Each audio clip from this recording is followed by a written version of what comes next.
Hi everyone, in this short video one of our affiliated locksmiths is going to show you how he's coding a new Dodge key fob. This is how it's actually done on site in case you lost all your keys or just want to have a spare set. This is a necessary procedure that requires a special machine for all Dodge key fobs and transponder keys.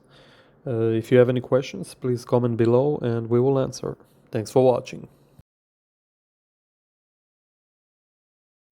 Good morning, everybody. We're programming a new key today for 2013 Dodge Durango. It's a push to start, and also the fob. This is a fob insert. So this button pops out, and we're going to put the key in there for programming purposes. Use our programming here. We're going to go to Dodge, obviously. We're going to go to Durango, North America,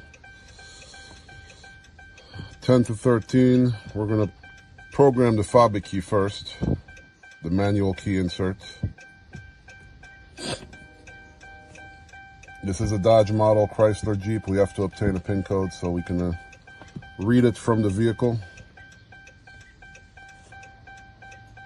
And that PIN code needs to be inserted when you try to program the key, or else it will not work. So there's our PIN code.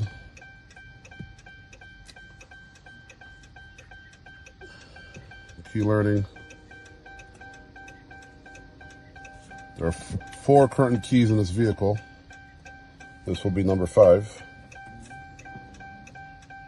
Over the years, people get a lot of keys made, different owners. So the key is successfully learned.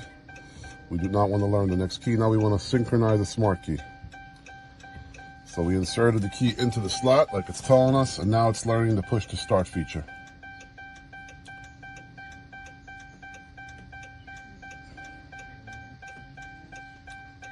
So this feature is called a PEPS. It allows you to start the car by pushing a button as long as the fob is in the vehicle.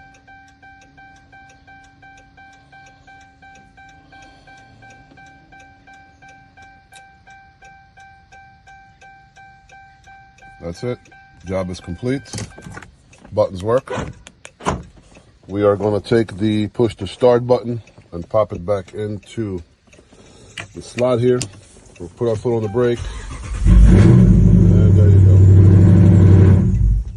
One more time. Everything's up and running.